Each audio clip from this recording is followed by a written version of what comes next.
Now, the Hunt Palmer Show. Yes! I feel like I've been waiting for this my entire life. You're listening to the Hunt Palmer Show on 104.5 ESPN Baton Rouge. Jolly good fun. Jolly good. Locking down the middle of the day. America's favorite daytime fun show. Live from the Mercedes-Benz of Baton Rouge studio. This is Hunt Palmer.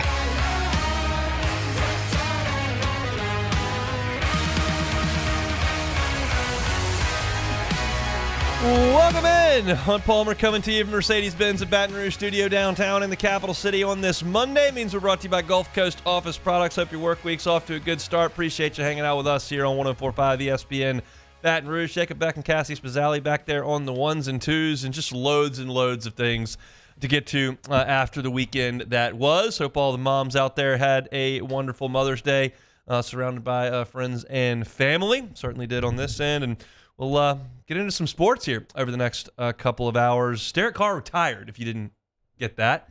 We'll talk about it in 30 minutes. I'm probably supposed to lead with Derek Carr retiring, quite frankly, but I'm going to talk about baseball at the top of the show.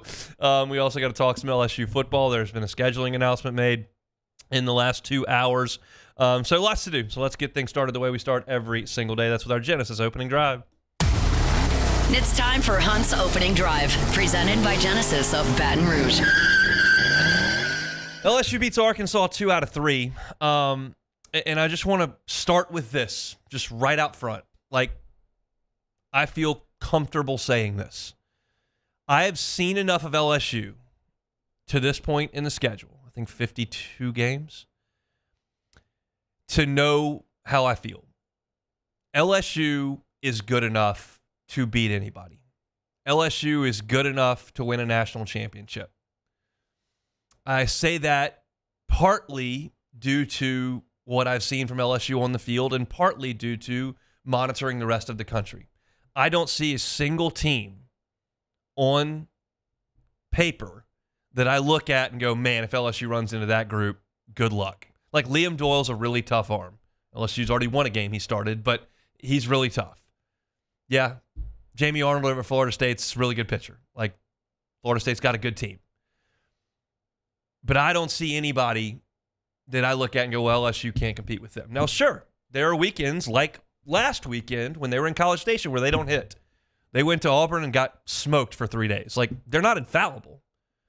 But in this conference, to put this body of work together, to beat Kyson Witherspoon, to beat Liam Doyle, to win against Zach Root in Arkansas, to hold that Arkansas lineup down the way that the staff really did for 3 days, to win a game that Jared Spencer pitched in Austin, to beat Pico Khan. List keeps growing and growing and growing. And that's basically what I've arrived at. They're not infallible. They need to hit the ball more consistently. They don't really have a third starter. They're still looking for a couple more guys to be more consistent out of the bullpen. There are issues. I'm not running from that. And I certainly don't mean to be reactionary based on 3 games against Arkansas. But you're playing in the toughest conference in the country by a mile. And you're holding your own every single week, and you're winning a lot of baseball games. So nothing's going to... They could go to South Carolina and get swept. They won't be a top 8 if they do that. But it won't change the way I feel today, saying they're good enough to do whatever they want to do. And at this point in the schedule, like, that's really what you're asking for. Then you just have to go play in June. Just have to go play. But watching LSU against what I feel is, I've told you, I think Arkansas's best is the best. I've said that many times. I'm not running from that. And you watched LSU play Arkansas for those first 19 innings, really. LSU's a better team on the field. Now, that's week to week, day to day. And Arkansas stood up and salvaged one on the back end.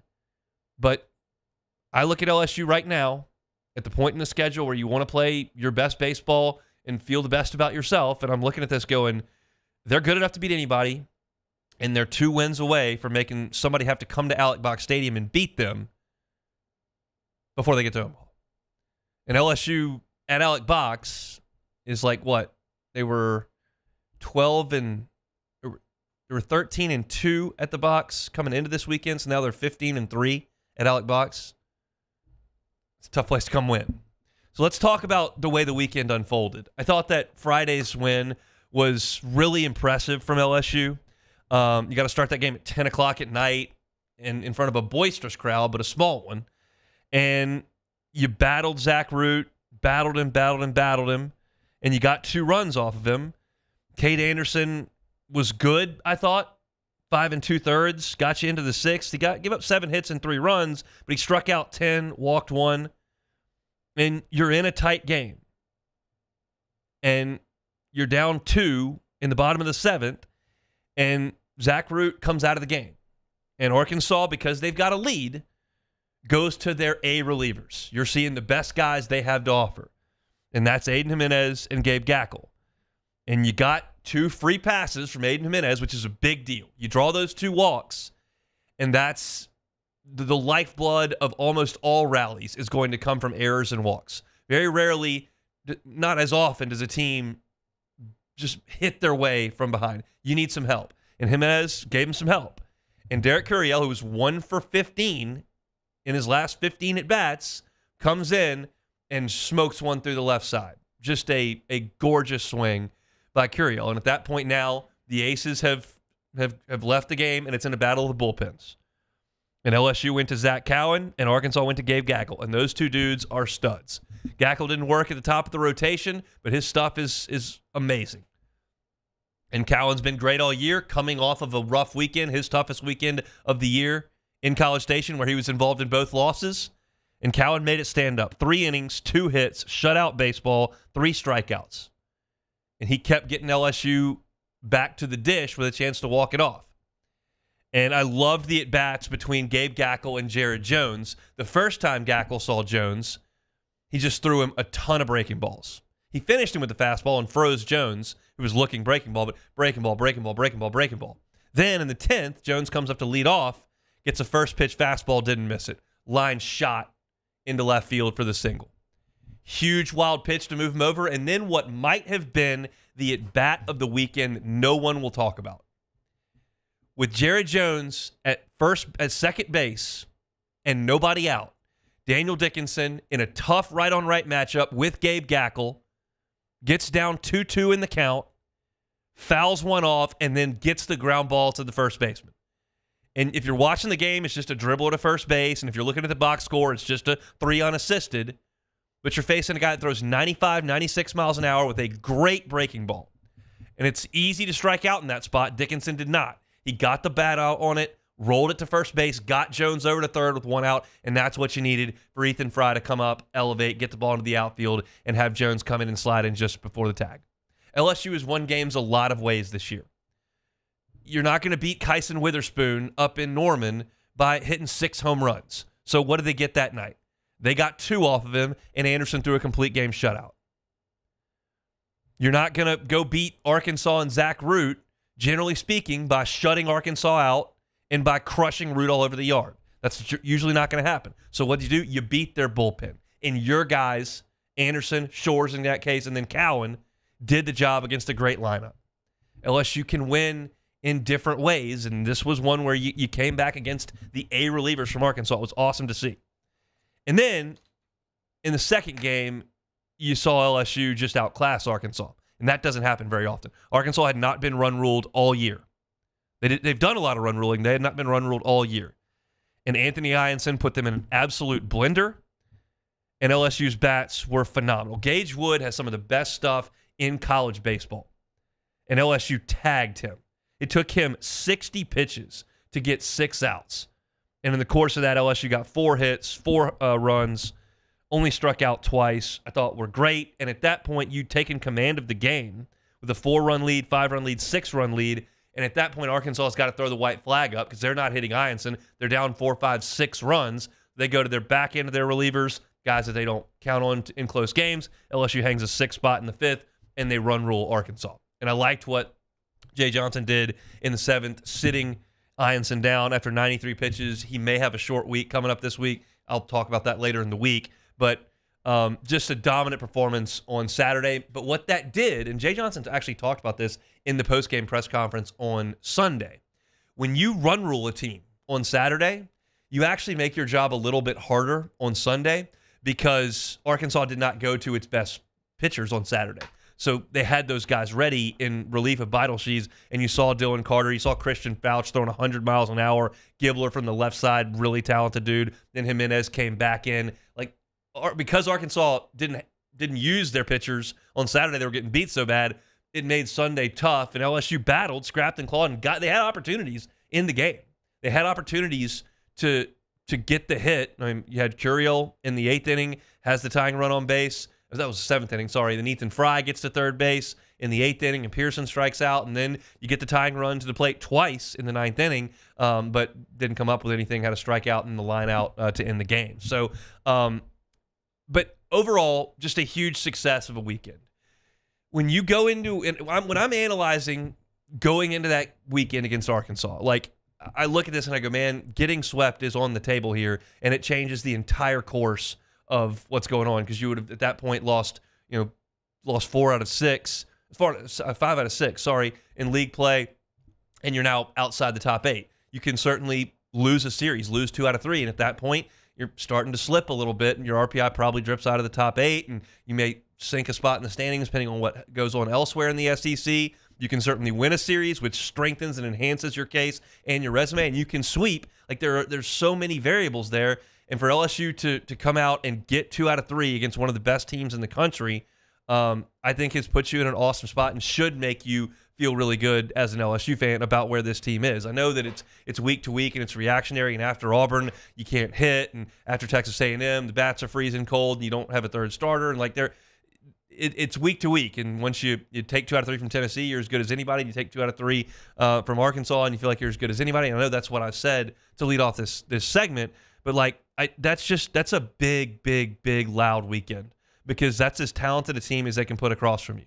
Same thing goes with Tennessee. Same thing goes, I know what happened, but like with some of the guys in that Texas A&M lineup, and LSU stood up to the test this weekend. And there's one aspect of the weekend that I think was most impressive and is most predictive of what will happen in June. And we'll do that when we come back here on this Monday edition of the Hunt Palmer Show. The Hunt Palmer Show. Highland Insurance Group, HighlandIG.com is that website. Storm season is always right around the corner in this part of the world. Certainly it is at this point. Summer months are upon us. That means storms. Your property policy needs to read properly. If you don't know why you have the limits you do for your buildings or what the correct valuation is for those, you need to look into it. If you don't know what a co-insurance penalty is, probably need to look into that. Do you know what your wind and hail deductible is, or is it a named storm deductible? These are things that can matter in a big, big way. Thousands of dollars, tens of thousands of dollars in some cases, if the property is not written properly. So if you're just looking at the premium and that's all you know about your insurance policy, have the folks at the Highland Insurance Group give it a look for you, and they'll put you in the right place so that if there is a loss, you're properly taken care of. Jonathan Carr and his team are phenomenal to work with. You can find them online at HighlandIG.com. It's the Highland Insurance Group, HighlandIG.com.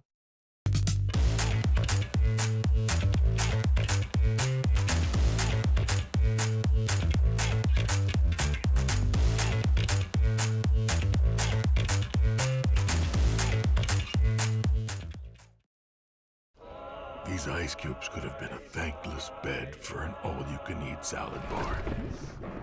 But instead, they cradle and cool the crisp, refreshing Dos Equis. Nicely done, ice cubes. Man, age is just a number. Don't let it dictate how you feel. Goodwood Men's Sexual Wellness has anti-aging services that can help you look and feel your best. Visit yourgoodwood.com and discover a renewed sense of vitality.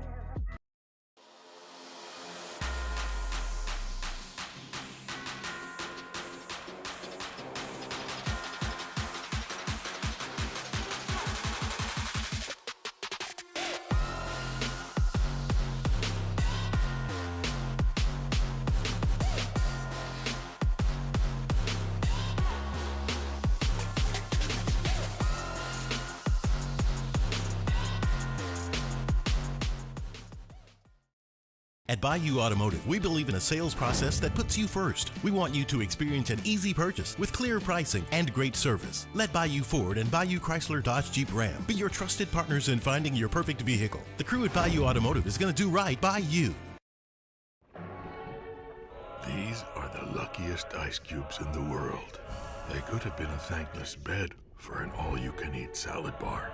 But instead, they've been called upon to cradle and cool a crisp, refreshing Dos Equis. Looks like the lucky just got luckier. Dos Equis. At Luba Workers' Comp, our journey began over 30 years ago with a simple belief: our clients come first. At Luba, our business has always been focused on people, not policies. Through every success and challenge, we've continued to grow because we've stayed true to our values, committed to providing you with genuine dependability. Because your well-being is more than a priority. It's our purpose.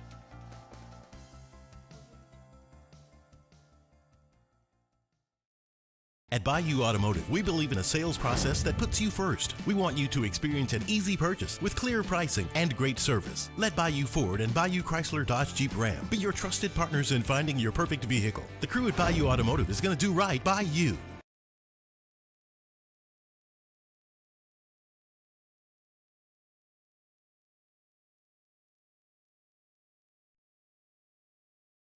You're listening to The Hunt Palmer Show, brought to you by Gulf Coast Office Products.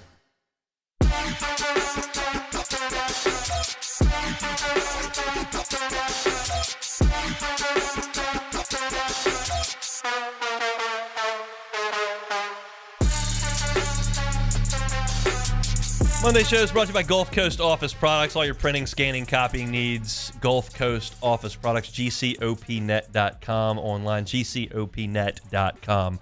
All right, this is not going to be breaking news to you in any way, but it certainly merits discussion because LSU now, indisputably,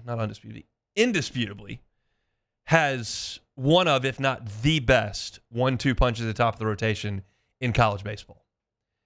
And what they have done the last couple of weeks, really all year, but the last couple of weeks against Texas A&M and against Arkansas, two teams with big leaguers in their lineups, with a potential SEC Player of the Year in Wahiba Aloy in this Arkansas lineup, has just been incredible. And like, the thing about it is that you've tested yourself against the best in the country. There's nobody that LSU just has not played that I would think, well, I don't know if they could get those guys out.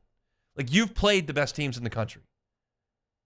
Arkansas entered the weekend and still leads the SEC in batting average, in hits, in on-base percentage, in OPS, in runs scored. Like, they lead the conference in that, which makes you probably the best offense in the country statistically.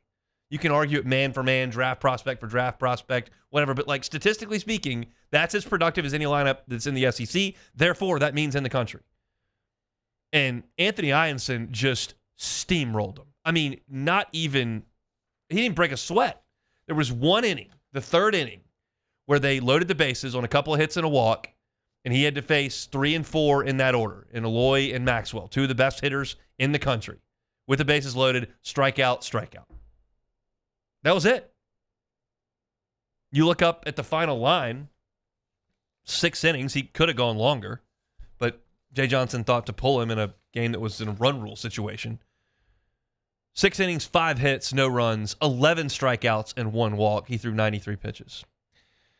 Anderson and Ianson are second and third, respectively, in the SEC in strikeouts. Over the weekend, they pitched 11 2/3 innings against Arkansas, 21 strikeouts in 11 2/3. They walked 2 guys, 1 each. They gave up 3 runs total, all Andersons. Ianson, in his last 4 SEC starts, 26 2/3 innings, 20 hits, 4 earned runs. 4 earned runs in 26 2/3. He's got 45 strikeouts and 11 walks. And he's making some money. I told y'all on Friday I saw a mock draft earlier in the week that had Cade Anderson going 3rd. Ianson's going to creep up to the top of that 2nd round. There's nothing guaranteed in baseball. Like, you're not guaranteed. it's the sport that is the least predictable. There's the most variance. In football, bigger, stronger, faster, usually going to win that game. In baseball, weird things happen. You show me a team that is 0-7 in SEC football play that takes on one of the big boys and destroys them the way Missouri did to Texas A&M this weekend. And you can make fun of A&M all you want. I'm all for making fun of Texas A&M, but you can't take away the fact that they had beaten LSU 2 out of 3, beaten Arkansas 2 out of 3, beaten Tennessee 2 out of 3, and taken Texas to the wire in 3 games. Like, they were playing pretty good baseball, and Missouri just smoked them. That doesn't happen in other sports. But what LSU's got is the most predictive thing when it comes to postseason baseball, and that's 2 guys at the top of the rotation. If you've got 2, you've got a leg up on everybody. We've seen it time over time. We saw Vanderbilt riding Kumar Rocker and Jack Leiter. We saw Ole Miss use 2 starters, basically, to ride all the way through the Coral Gables Regional, through Hattiesburg, and into the College World Series to win the whole thing. I'm disappointed in myself because I can't think of the big right-hander's name. Hunter Elliott was obviously the freshman left-hander there. I can't think of the right-hander's name. But they had 2 guys. And Ty Floyd kind of became that on the back of Skeens, but it took a while for that to materialize. LSU certainly had Poche and Lang, which is different. Lang was a big draftable ace, and Poche is your quintessential college dude. But these are 2 dominating forces at the front of your rotation. 2nd and 3rd in the SEC in strikeouts to only Liam Doyle. Top 5 in the nation in strikeouts. 2 guys on your staff. I mean, Jump and Holman were good last year. These 2 guys are better. And if you can win the first 2 games of a regional, you're in the catbird seat. You can win the first 2 games of a super, you're going to Omaha. You win the first 2 games in Omaha, you're in really good shape.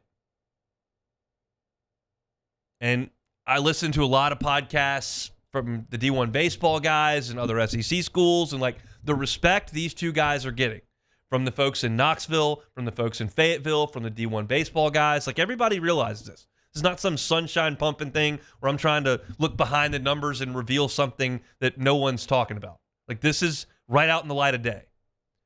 But it is a very, very comforting feeling because these guys are dominating week in and week out. They were incredible in College Station. They were incredible to me over the weekend. I realize Anderson gave up 3 runs. That's a really good lineup. They make a lot of people look silly. And I think clearly the most terrifying aspect of the weekend was when Anderson went out of the game on Friday, because you got the trainer out there and he's looking at his wrist, and I'm in the press box. I'm too far away, and I'm going, that's a disaster, because that's just not something you can predictably recover from, is if your ace goes down. That's why I don't feel good about Texas moving forward. Your Friday night guy can't pitch anymore, so you're moving your Sunday guy to Friday. Like, they're a mess. You've got to have your top 2 dudes ready to roll come postseason time. And Jay Johnson came into the interview room and said, look, he's fine. No issue at all. Y'all know how LSU baseball handles injuries. They don't say very much. So candidly, I'm sitting in that interview room going, that's great to hear, but I'm not going to believe it until I see it. And we'll see what happens this weekend with Cade Anderson, and hopefully everything's fine. I'll go ahead and say this on Monday, and this is no inside sourcing whatsoever. No discussions have been had. This is purely me just saying what I would do. If I were Jay Johnson, I would hold Cade Anderson until Friday, Game 2, and I would hold Anthony Einson until Saturday's Game 3. I would keep them on their regular rest, and I would throw somebody else on Thursday. That decision would have been really easy to make if they would have swept Arkansas, because then you basically have a top 8 seed on ice. You don't right now. I want to be clear about that. LSU goes and gets swept in Columbia, you're not a top 8. The metrics will not support that. I gave them a long look yesterday evening, again this morning. Like, you still have variables on what everybody else does in the league, but there are too many teams around you for LSU to go lose 3 games, to drop however many RPI spots that would be, and to only have, what do they got, 17 wins in the league. That's not going to get you a top 8. So it's not on ice yet. But all those games count the same. And as long as Anderson's pitching one of them and Ionson's pitching one of them, you feel really good about it. I would keep them on their regular rest. I don't think he will do that. But at this time of the year against that team, and it's not like against South Carolina, you have to play. There's an ace that's pitching here, or they don't have anything. Auburn scored 1 billion runs on them over the weekend. It was 1 billion is how many runs they scored. So there's nobody in that South Carolina dugout that you feel like you need to match up against or make sure you've got Anderson going against that guy. There's nothing. They got a bunch of yuck in on their pitching staff.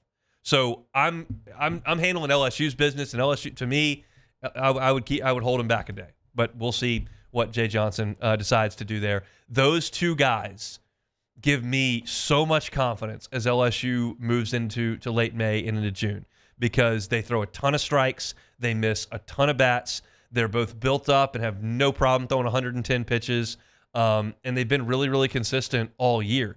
You haven't really seen the blow-up game. And one of the things that was so impressive, really for the entirety of the staff with this weekend, was LSU held Arkansas to, let me make sure this is right, 2 home runs on the whole weekend. Arkansas has just been bashing the baseball all over the place all year. And while the wind was blowing in a little bit on Friday night and a little bit on Saturday, Arkansas couldn't get the ball out of the yard. And that's a testament to LSU's pitching staff for not missing too much middle, and for missing a lot of bats. And Anderson and Ianson were chief among that. Zach Cowan also deserves a big hat tip. I talked about this in the first segment, but that was a rough weekend in College Station. And that is a first time for him this year to have a rough weekend. And he responded to it brilliantly. I told you last Monday, I didn't mind the hits that Cowan gave up. He gave up in College Station. Gave up a leadoff triple in the first game of that series. It was a breaking ball that was on the outside corner, and the guy just hit it off the end of the bat down the line. The home run that Sorrell hit, you can't walk him, and it was a fastball down and on the outer third, and a great hitter put a great swing on it. I did not think that Cowan lost it at all. Thought that A&M hit some pitches. And he came back in a huge spot on what was then Saturday morning and was awesome. And that should give him a lot of confidence, Jay Johnson a lot of confidence, and you, the LSU fan, a lot of confidence in what you've got in the bullpen there. We'll talk about Case and Evans a little bit later on in the show to give a little tease there. I'm not overly concerned. 2 different issues for him over the last 2 weeks. He threw too many balls in College Station. The pitch count got way up. On Sunday, he just was throwing too many fastballs right down Broadway, and Arkansas hit him really hard in one inning. He gave up 4 earned runs. I think he'd given up 5 earned runs all year prior to that inning. So I think he'll be fine. Just a little bit of a different spot for him. And I still think he's valuable in a bullpen spot if you need to try to close out a game. So the big piece to this segment, the big piece to what I wanted to spend 10, 12 minutes talking about is you've got Anderson and Ianson, and I can't really remember a 1-2 punch I felt significantly better about. You did have Kevin Gausman and freshman Aaron Nola at the end of 2012. Certainly Poche and Lang did a great job in their 3-year run together. Holman and Jump last year were excellent down the stretch for LSU. Floyd at the end piggybacked off of Skeens, but that took a long time to come together. These 2 guys have really, since the beginning of SEC play, been dominant more often than they haven't. And that's a big feather in LSU's cap moving forward, because you're just not going to see a significantly better lineup than Tennessee, Texas A&M, and Arkansas. And those guys, over the course of those 3 weeks, were very, very, very good. So awesome stuff from LSU over the weekend to get that series win over the Hogs. Got 3 more to play over in Columbia starting up on Thursday, and we'll certainly talk a bunch about that this week. Our Monday show is brought to you by Gulf Coast Office Products. When we come back, the Saints had a quarterback retire. Let's talk about it. The Hunt Palmer Show. Genesis of Baton Rouge. GenesisofBatonRouge.com is the website. Every car that is on the lot is online at GenesisofBatonRouge.com. They make your buying experience so convenient, so enjoyable. I know a lot of folks don't love going to a car dealership. I get that. There's stereotypes for a reason.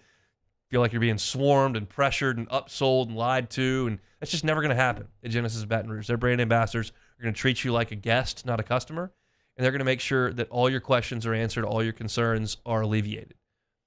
They got an incredible line of vehicles that's as safe as any vehicle on the road, and every single new purchase comes with a 10-year, 100,000-mile warranty and 3 years of complimentary maintenance. It's an awesome, awesome operation. Awesome operation over there. Check them out, Airline at Pico. It's Genesis of Baton Rouge. You can find them online, genesisofbatonrouge.com, genesisofbatonrouge.com.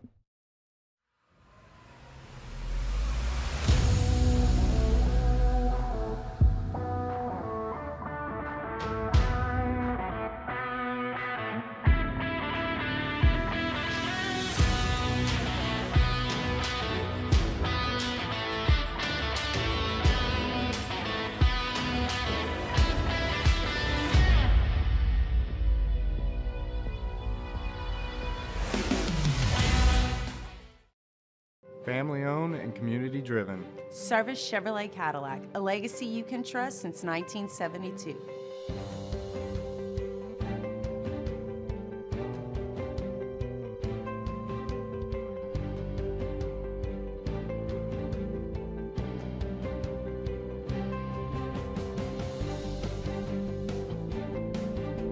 Service Chevrolet Cadillac, our family serving your family. For over 50 years. There it is, the extra mile, on the border of expected and extraordinary, for those willing to go further, like vans customized for work or play, with safety and tech to keep you connected, supported by a 5-star sales, service, and finance team, and backed by the 1-star you know. So go the extra mile. It's never crowded, because so few have what it takes to go there. Mercedes-Benz Vans. These are the luckiest ice cubes in the world. They could have been a thankless bed for an all-you-can-eat salad bar. But instead, they've been called upon to cradle and cool a crisp, refreshing Dos Equis.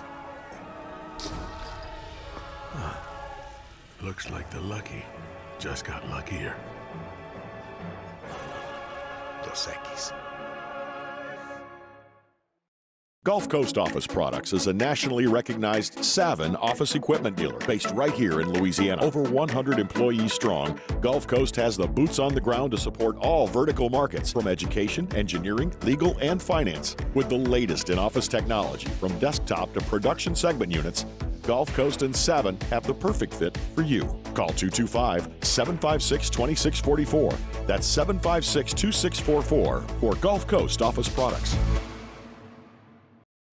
ED, low T, or simply seeking to optimize your health and performance? Goodwood Men's Sexual Wellness offers a range of discreet services to address your specific needs. We empower men to reclaim their health and confidence. Visit yourgoodwood.com. At Sunshine, we know what you see when you look at your land. Where others may see dirt, you see the foundation you've built your life on.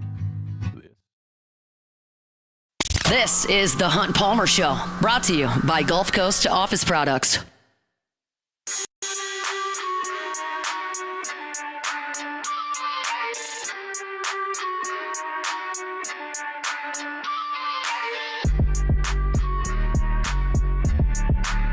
Chugging along here, Monday edition Hunt Palmer Show, brought to you by Gulf Coast Office Products.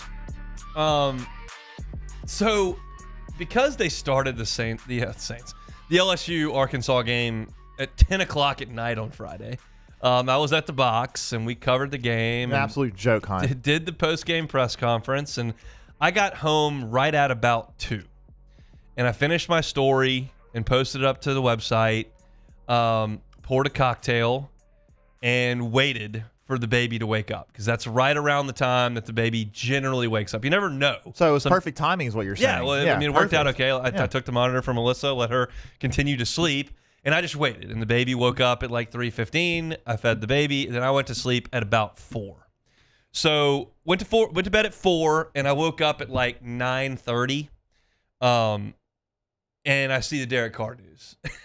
And it's that we've got a text string for the website, and like Matt is doing this, and Ross Jackson's writing that, and Rivers is getting it posted, and Chris Marler's doing the graphics for it, and and I'm just like, y'all have it. Like I don't have the brain power to deal with Derek Carr right now after 5 hours of sleep on a Saturday. So let me just get to that on Monday. So now we'll get to that today. Derek Carr retired and will not play for the New Orleans Saints this coming season, or anybody for this coming season. His football career in the rearview mirror. And to me, my immediate reaction was awesome for the Saints. Like, there is a part of me that feels for Derek Carr with the injury and the health and probably wants to continue playing, but just not in his best interest. And there's a human side to that, certainly, that you got to put down the thing that you've loved forever and ever, and that's a tough thing for a lot of professional athletes. But if we're just covering the Saints, we're talking about the New Orleans Saints. This prevents the worst case scenario. Because the worst case scenario for the New Orleans Saints is they try to come back to relevance in the NFL would be for Derek Carr to play quarterback for the Saints this year and the Saints go 6-12. Like that's the worst case scenario. You don't find anything out about Tyler Shook or Spencer Rattler. You don't completely torpedo the season to get a better draft pick next year. You just play out the string with an aging, mediocre quarterback bringing no intrigue and no information to the future of the franchise. Like, that was the worst case scenario. Because it prevents you from seeing your path forward. There was never a path forward with Derek Carr. Like, that was never going to result in the next great Saints team. Ever. So you have to avoid that situation. Now the Saints have. So there are two things that are possible in this upcoming season.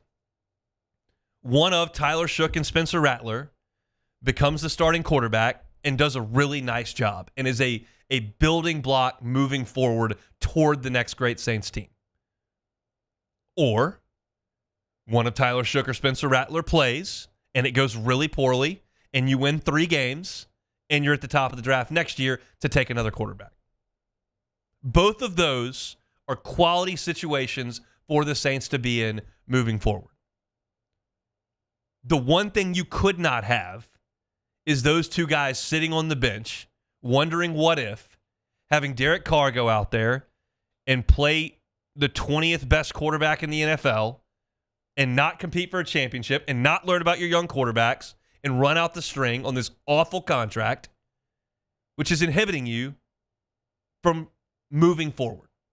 Well, that fear is gone, and that's the best news for the New Orleans Saints over the weekend. Now, as far as Derek Carr goes, this whole thing has been weird.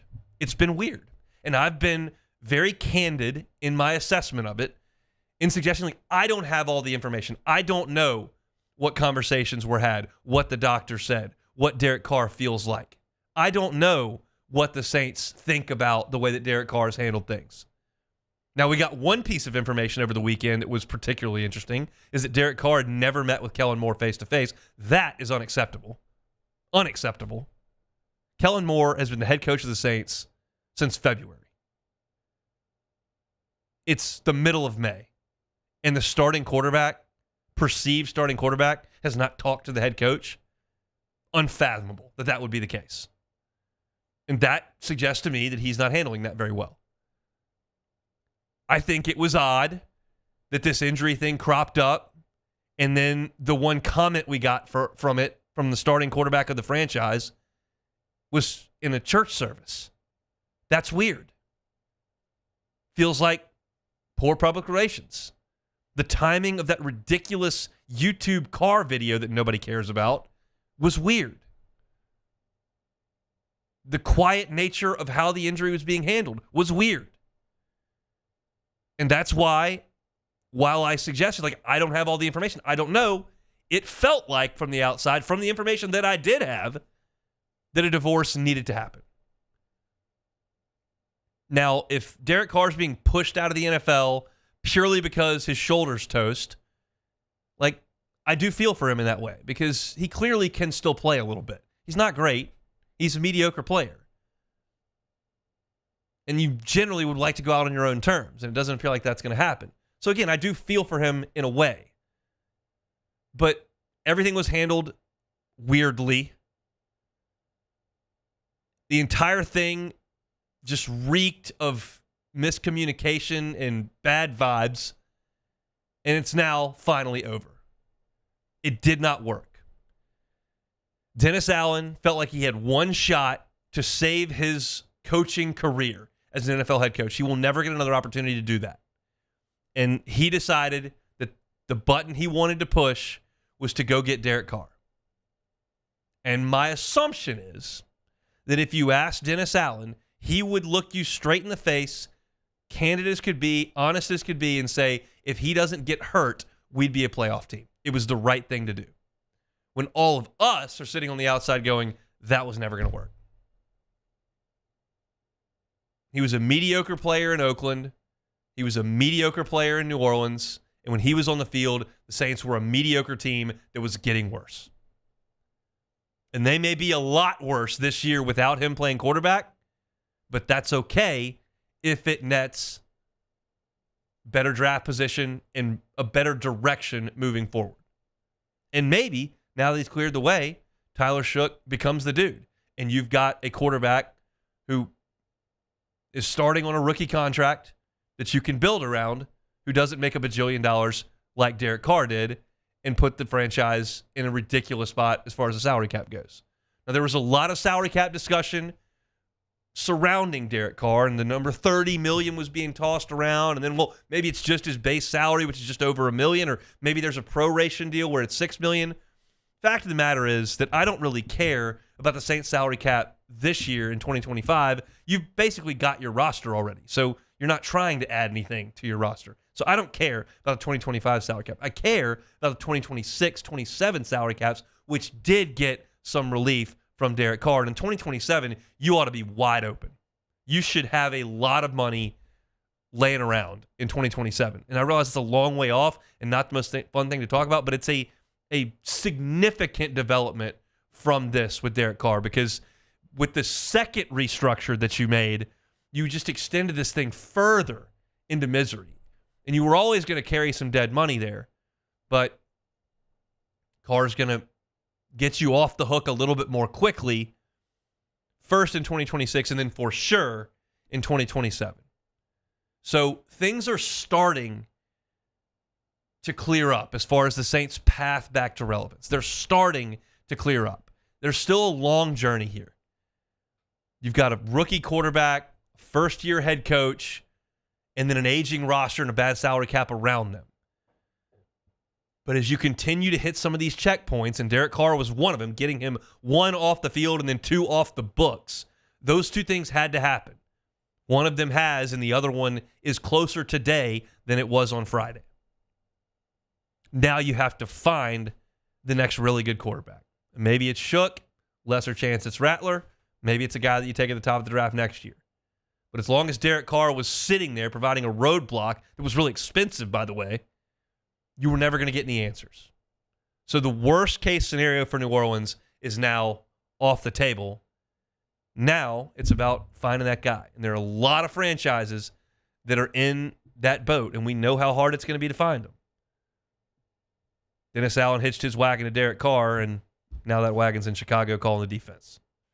So, big development. I think a positive development for the Saints. I don't have really anything else more disparaging to say about Derek Carr other than the whole thing was really weird, but it's in the rearview mirror.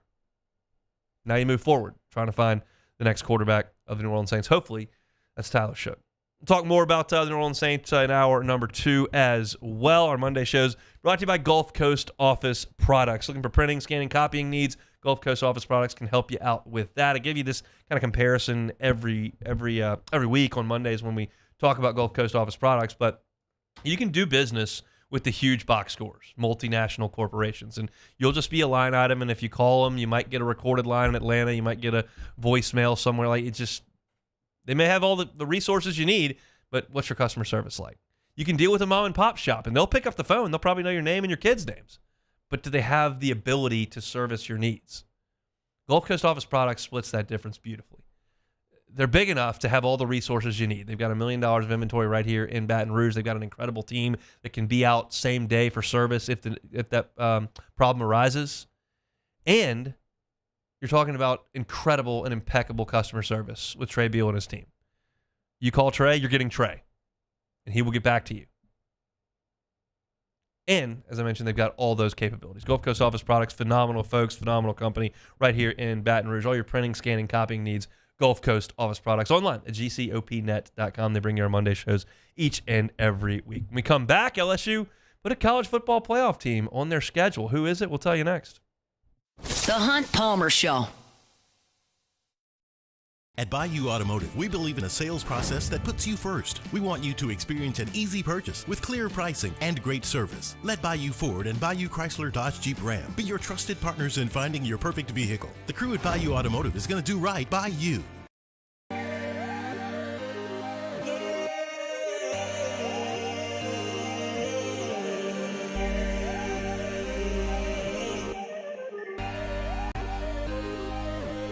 You gotta believe in a dream. Believe. You gotta believe in a dream. Believe. You gotta believe. My whole team on wild. Men, age is just a number. Don't let it dictate how you feel. Goodwood Men's Sexual Wellness has anti-aging services that can help you look and feel your best. Visit yourgoodwood.com and discover a renewed sense of vitality. These are the luckiest ice cubes in the world. They could have been a thankless bed for an all-you-can-eat salad bar. But instead, they've been called upon to cradle and cool a crisp, refreshing Dos Equis. Looks like the lucky just got luckier. Dos Equis. At Luba Workers' Comp, our journey began over 30 years ago with a simple belief. Our clients come first. At Luba, our business has always been focused on people, not policies. Through every success and challenge, we've continued to grow because we've stayed true to our values, committed to providing you with genuine dependability. Because your well-being is more than a priority. It's our purpose.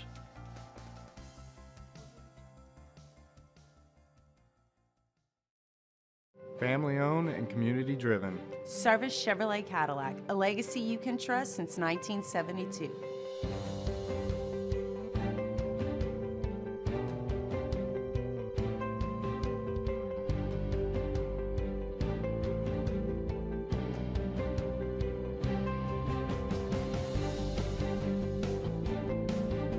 Service Chevrolet Cadillac, our family serving your family. For over 50 years.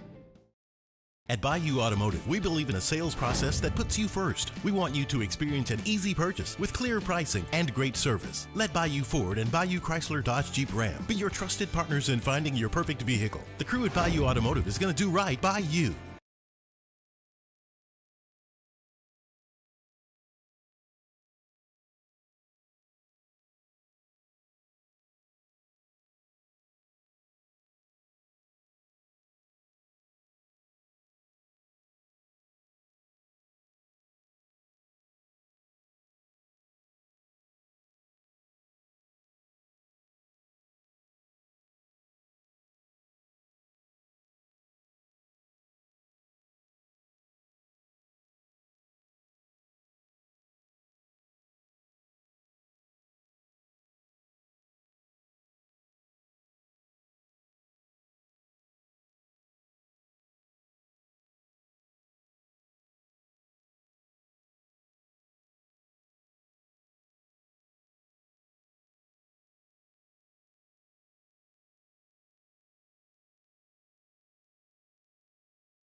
You're listening to The Hunt Palmer Show, brought to you by Gulf Coast Office Products.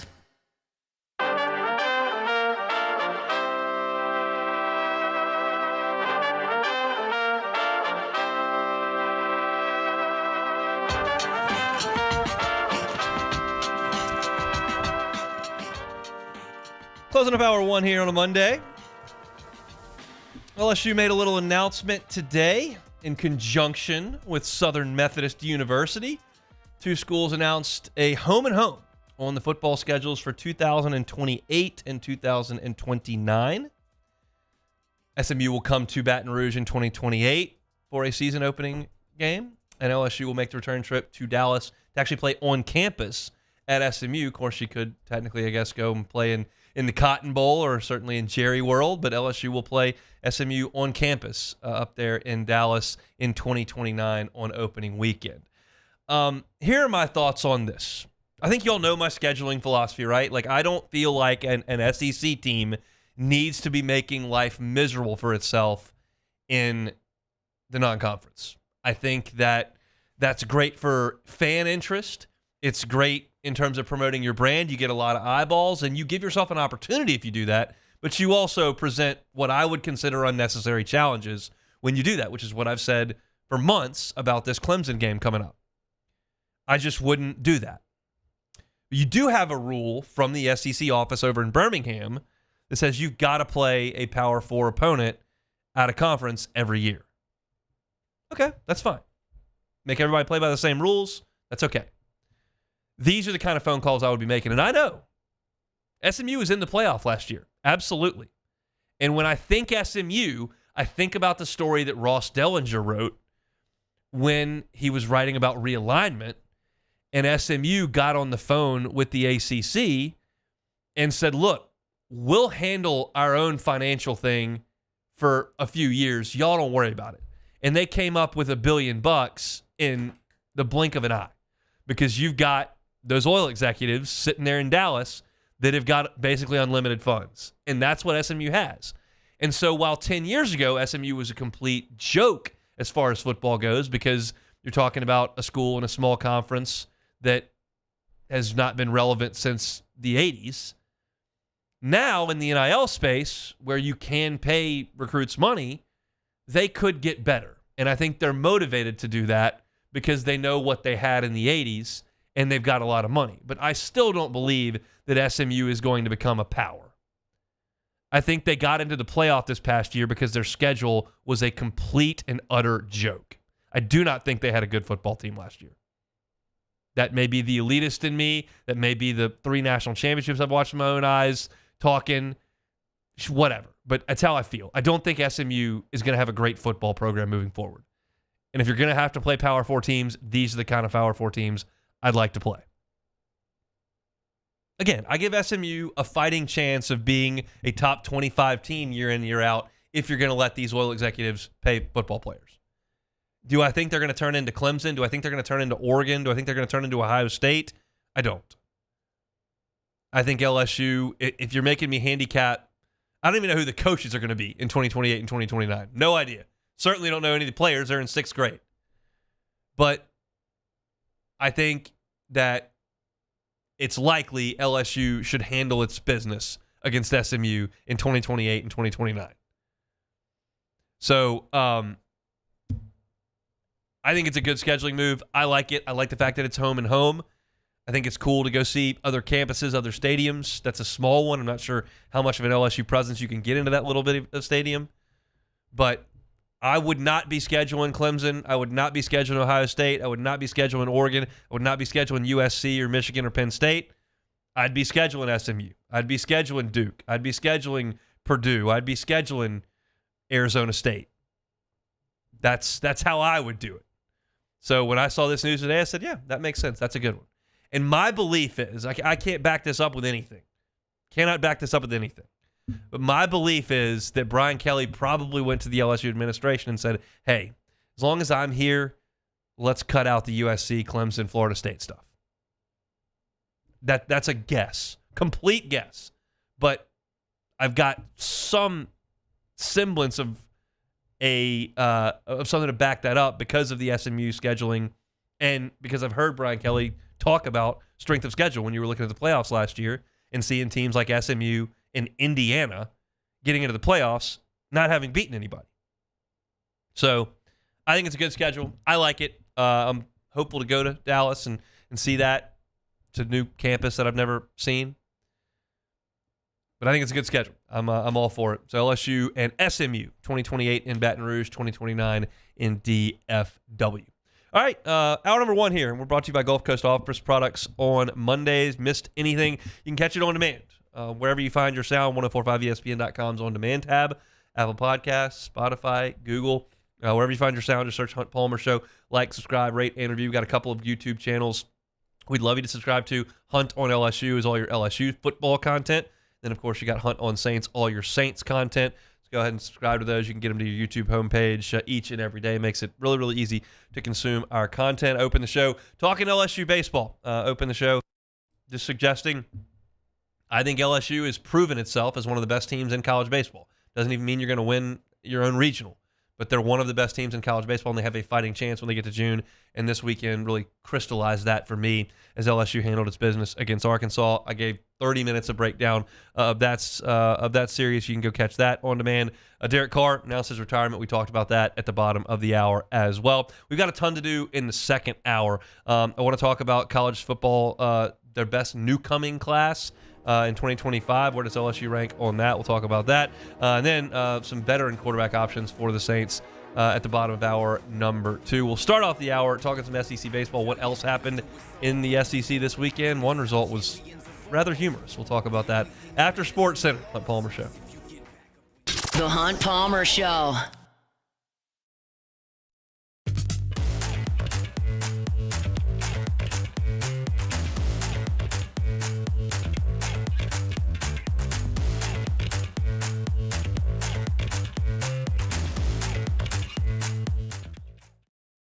ED, low T, or simply seeking to optimize your health and performance? Goodwood Men's Sexual Wellness offers a range of discreet services to address your specific needs. We empower men to reclaim their health and confidence. Visit yourgoodwood.com.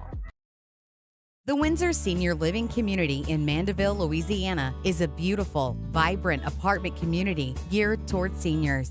They are nestled right in the heart of Mandeville, where seniors live a more carefree lifestyle in spacious apartments with the peace of mind that comes from having a little extra help. Call the Windsor at 985-624-8040 to schedule a lunch and tour.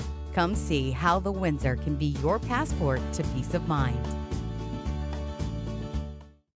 Gulf Coast Office Products is a nationally recognized Savin office equipment dealer based right here in Louisiana. Over 100 employees strong, Gulf Coast has the boots on the ground to support all vertical markets, from education, engineering, legal, and finance. With the latest in office technology, from desktop to production segment units, Gulf Coast and Savin have the perfect fit for you. Call 225-756-2644. That's 756-2644 for Gulf Coast Office Products.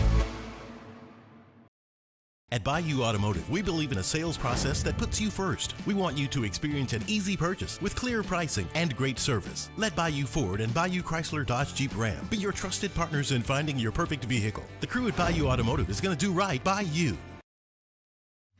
At Sunshine, we know what you see when you look at your land. Where others may see dirt, you see the foundation you've built your life on. It's hallowed ground. It's past, present, and future. We're proud to provide quality John Deere equipment to help you maintain the land you love.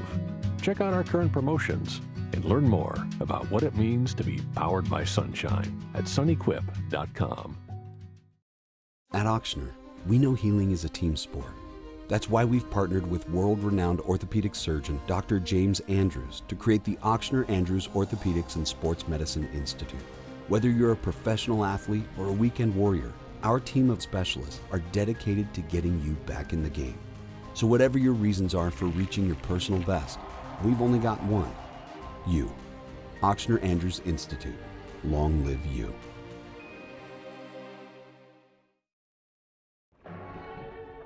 These are the luckiest ice cubes in the world. They could have been a thankless bed for an all-you-can-eat salad bar. But instead, they've been called upon to cradle and cool a crisp, refreshing Dos Equis. Looks like the lucky just got luckier. Dos Equis. At Luba Workers' Comp, our journey began over 30 years ago with a simple belief: our clients come first. At Luba, our business has always been focused on people, not policies. Through every success and challenge, we've continued to grow because we've stayed true to our values, committed to providing you with genuine dependability. Because your well-being is more than a priority. It's our purpose.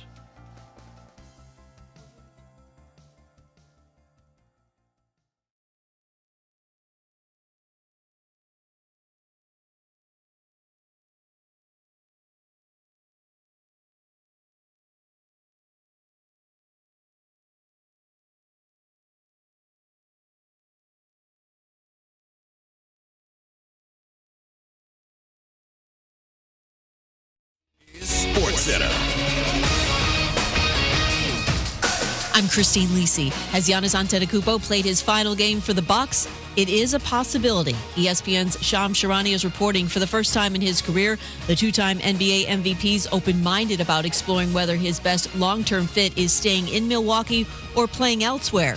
Considering where the Bucks are after a third straight first-round playoff exit, this development's no surprise to First Take host Stephen A. Smith. They're not good enough. Their future doesn't look bright in terms of the assets they have available.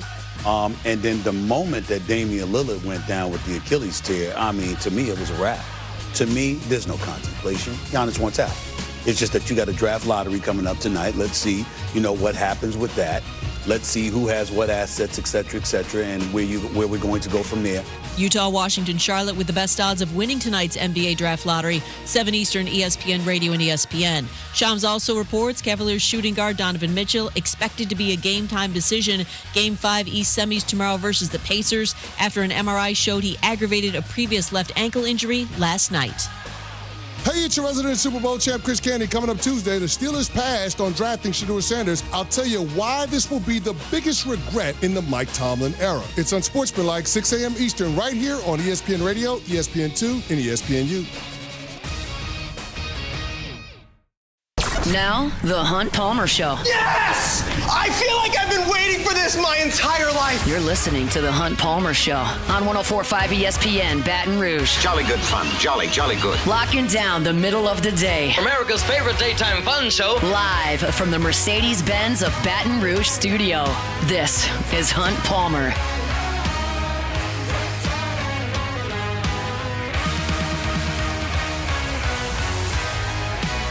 Hour 2, Monday edition of the Hunt Palmer Show. Where does LSU rank in terms of newly acquired talent on the football field for 2025? We'll talk about that a little bit later. And what veteran quarterbacks make some sense for the Saints now that they've got a roster spot available. And a lot of youth at the quarterback position. We'll do that as well here as we navigate hour number 2. I want to talk some SEC baseball at the top here, and then we'll get into the football discussion for the rest of the hour. Just some crazy stuff over the weekend in the Southeastern Conference.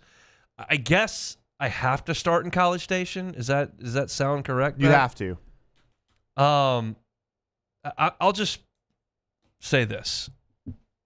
I can't explain that. I cannot explain it. Like, A&M has had some warts this year. Yes, no question. But you're talking about a team that for 5 weeks, this is not hyperbole. For 5 weeks, Texas A&M has played like a top 15 baseball team. For 5 weeks. That's half the season. Missouri, for 8 weeks, had not won a league game. For 12 weeks, had played horrendously. And Texas A&M gets a 6-1 lead in the first game of the series, and then just vomits. Projectile Aggie vomit. Give up a couple hits, give up a couple runs. Then you go to the ninth with a 3-1 lead. You give up a 6 spot in the ninth. And at that point, you're shocked because you lose the game. You lose the game to Missouri. They were 0-24. You lose the game. Okay. You have to regroup and realize that you've put yourself in position to still go ahead, win the next 2, and then go to Athens with your season intact. Not only did they not do that, they got appreciably worse as the weekend went on. They got 2 hits in the second game and then got beat by 9 in the third game. Missouri, who had not won a league game all year, had been run ruled 11 times, sweeps Texas A&M. Not a lot of bubbles in Bluebell over the weekend. And A&M's RPI went from in the low 30s to nearly 60. They almost dropped 30 points in the RPI. Now, they have to go sweep Georgia. Well, they will become the first number one team in the preseason to miss the NCAA tournament since the early 90s. Arizona State was the last team to do it. And they'll have a coaching search on their hands because they made a hire for all the wrong reasons. Texas A&M, which has never had any success in anything ever, had success in baseball in the last 4 years. They had a Final Four appearance, and then they had a national runner-up. And that's the best anyone in Aggie Maroon has ever seen in anything, unless you want to count their women's basketball championship. But as far as football, basketball, baseball, the national runner-up is the greatest thing A&M has ever done in collegiate athletics in anyone's lifetime who's still around. And at that point, they got panicked because their coach left for their rival, and they were looking at Jace Laviolette and Gavin Grahovec and Hayden Schott, and they were looking at Ryan Prager, Justin Lampkin, and they're going, well, we have to, this is the best thing we've ever had. We have to keep this. And if we hire someone else, they might leave. And so they panicked. And they hired someone who was completely unqualified for the job, and he has done a terrible job. And they're going to have to get a new coach. Texas A&M is unquestionably a top 10 job in college baseball. Unquestionably. And they didn't even conduct a coaching search because they were panicked that 5 guys might transfer. And this is what they get for that. I mean, a stunning development in College Station over the weekend. I was listening to Texags Radio this morning, as I'm prone to do when things don't go well. And Billy Lucci said it was the worst sporting result he's seen since covering Texas A&M. He put it in the conversation with the football team losing to Appalachian State a few years ago with Jimbo.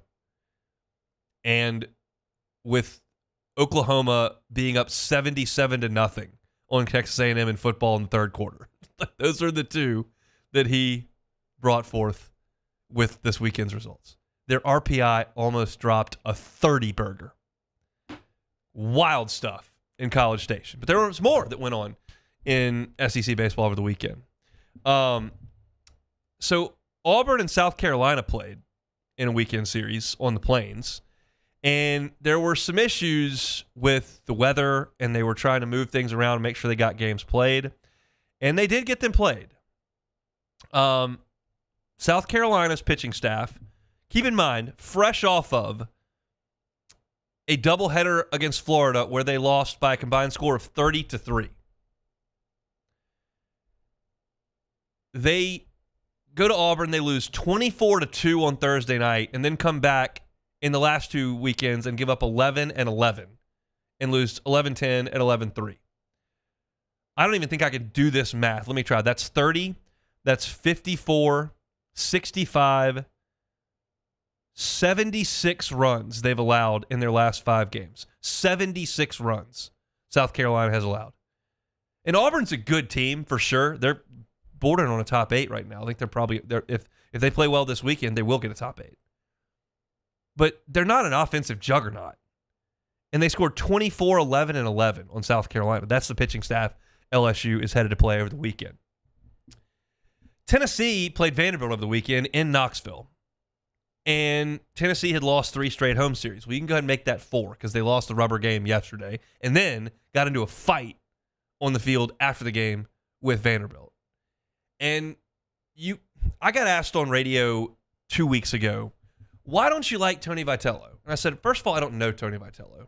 This is not a personal thing with him. This is just my perception of him as a baseball coach. Over the last 4 seasons, I've watched him sling a bat towards another dugout, chest bump an official, get suspended for tampering in the transfer portal, And his team has a tendency to lose its cool.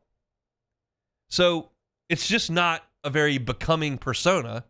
And the other part of it is they're good, and I don't like that either. So you mix all that together. I'm not a big Tony Vitello fan.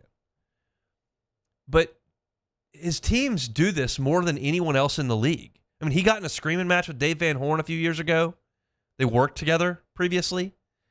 And Tennessee doesn't handle losing very well. You saw in the Super, their best player gets ejected and suspended for a game against Notre Dame. And then they get in the fight last night. And on top of the fact they're not handling themselves very well, they're not playing worth a flip either. There's a logjam towards the top of the SEC with teams trying to get a top 8 seed. Tennessee's out right now. Tennessee is out right now. They've lost 4 of 5 series. They've lost 4 in a row at home. And they can still host if they go to Fayetteville and play really well over the weekend, which they're very capable of doing. But they're probably going to have to travel, and they may have to travel for a regional. Now, that's a 2-fee that nobody wants to deal with, and LSU won't have that option. But Tennessee just not playing well, not getting big hits. Their defense has let them down. Outside of Liam Doyle, who's just been phenomenal, they got warts.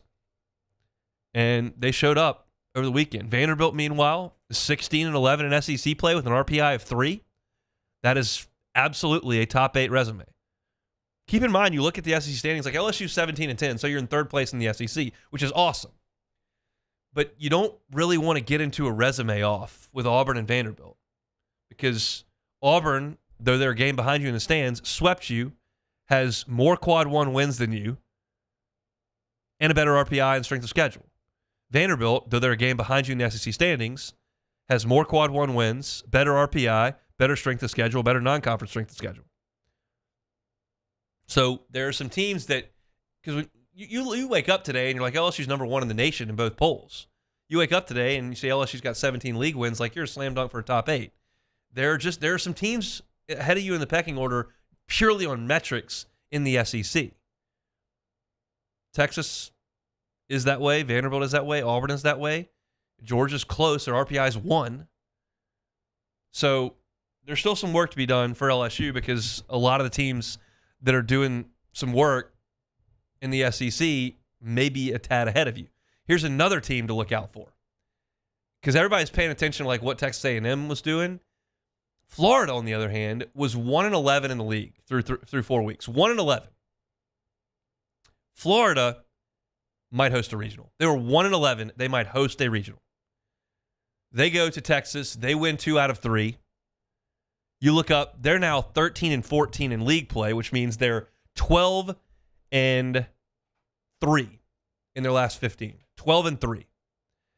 And they got Alabama in Gainesville this weekend. And if Florida sweeps Alabama to go to 16-14 in the SEC, they'll have an RPI in the top 10. They will host a regional. From 1-11, Florida will host a regional. That's crazy. And this is now not like an isolated incident. You saw Texas A&M dig themselves all the way out of the ashes and then kill themselves again against Missouri. But Florida's done it. LSU did it last year. Ole Miss did it 2 years ago. Somebody who has just a hellacious first 5 weekends, catches fire late.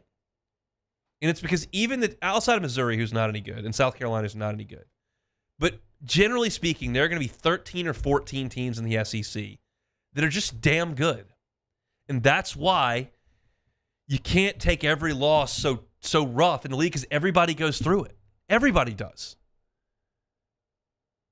Georgia's been swept twice this year. Vanderbilt has been swept. Arkansas did it to them. Texas has now lost 5 of 6 in league play and lost 2 weekends in a row. Arkansas has lost 4 of 5 series. 4 or 5. LSU had its issues on the Plains, and like everybody around the league has issues, because every weekend, and it sounds like a coach's cliche, it sounds like I'm carrying the water for the league. It's just true. And when Ole Miss is the last team in the field 3 years ago and wins a national championship, and Florida is the last team in the field last year and gets to the Final Four, you get a sense of just how real this is. And it's hard to have that conversation when you're in the middle of it, because you take every win as a massive deal and take every loss as such a gutting defeat. But everybody's going through it for 10 weeks. 10 weeks you got to go through this. And when you can finally come out for air on the other side, it's postseason time, and the teams you're playing just aren't as talented. Doesn't guarantee you a win, but SEC teams are having a lot of success in postseason play. LSU's done a really nice job through 9 weeks of keeping its head above water. 17-10 is an awesome place to be in. And if they can get 2 more wins, you can write national seed in Sharpie, and that's really all we're here for in the first 56 games anyway. Then you got to turn it on for real when the lights come on. But a wild weekend in the Southeastern Conference. Bad weather, weird game times. LSU's playing until 1 in the morning. Georgia and Arkansas are playing late into the day on Sunday. So were Tennessee and Vanderbilt because they had a whole day full of rain. There was Georgia and Auburn, I think, or Ole Miss and Mississippi State had a deal where they were just going to take Saturday off and play 1 early on Friday and then 2 on Sunday. And the league office came back and said, we can't just take the day off. You got to try to play. And just a weird weekend overall there where Mississippi State wins the series and they are likely to be an NCAA tournament team even though they fired their coach. So it's just it's a crazy conference. It's wild every single week. And got 1 more week to go. They'll crank things up on Thursday. It'll be LSU in South Carolina from Columbia. And that'll be it. And they'll head to Hoover. Hopefully LSU will have their bags settled in Baton Rouge for the remainder of the postseason if you can go ahead and get a couple of wins there. So that's your baseball talk for the day. I wanted to touch on that around the Southeastern Conference. Let's now get back into football. Where does LSU rank as far as the newcomers that are coming in? Pretty high, says ESPN.com. We'll tell you where next. The Hunt Palmer Show. One Bath and Closets. OneBathAndClosets.com is the website. David Duvall and his team, 30 years redesigning and remodeling bathrooms and closets.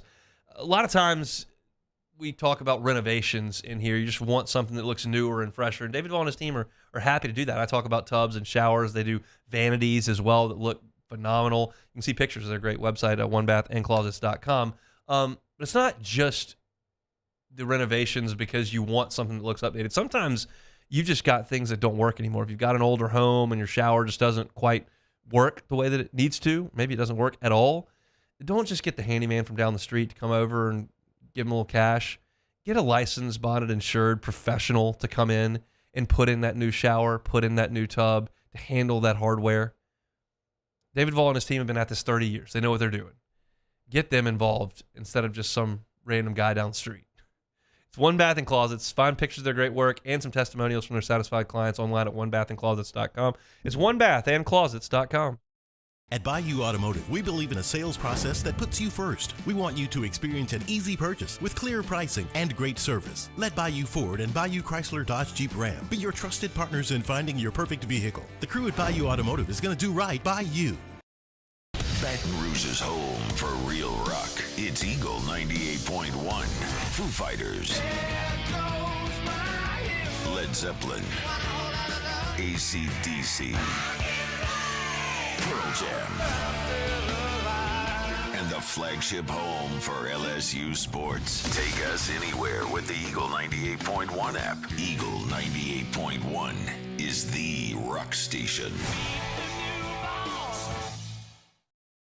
Gulf Coast Bank and Trust is giving our customers the power to bank anywhere, anytime during this challenging event.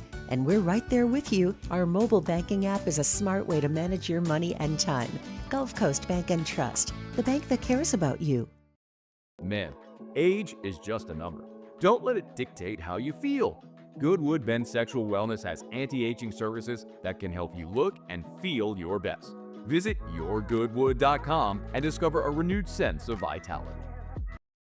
Family owned and community driven. Service Chevrolet Cadillac, a legacy you can trust since 1972.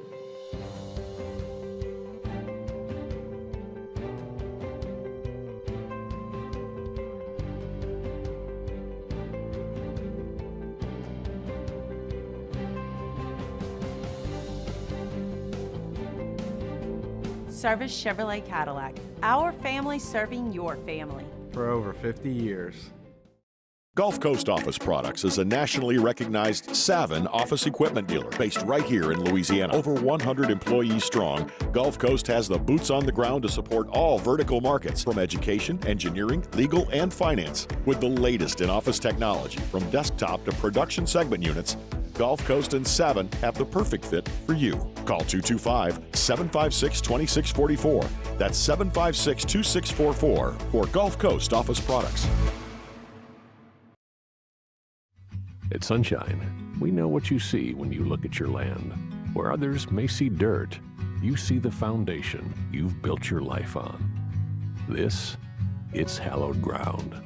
It's past, present, and future.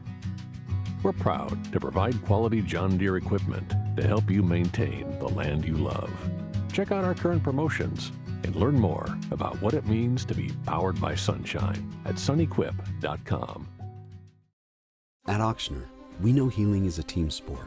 That's why we've partnered with world-renowned orthopedic surgeon Dr. James Andrews to create the Auctioner Andrews Orthopedic. This is the Hunt Palmer Show, brought to you by Gulf Coast Office Products.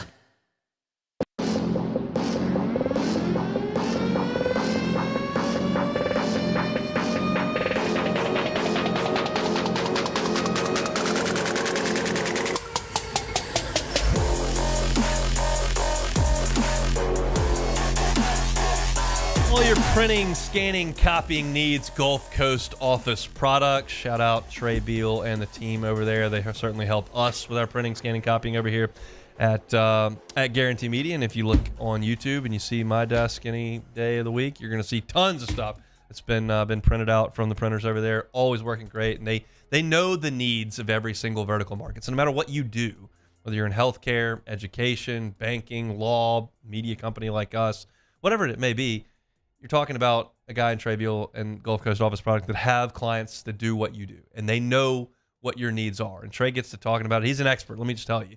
And he gets to call. It's over my head, but I don't make the calls over here about what we do and don't need. He knows. So if you're looking for printing, scanning, copying help, want to make sure that you're running smoothly, and there's dollars and cents that are involved here in terms of the amount of copies you make and how hard your printer, scanner, copier has to work to make them. Trey Beal can certainly help you out with that. So it's Gulf Coast Office Products. Check them out online, gcopnet.com, gcopnet.com.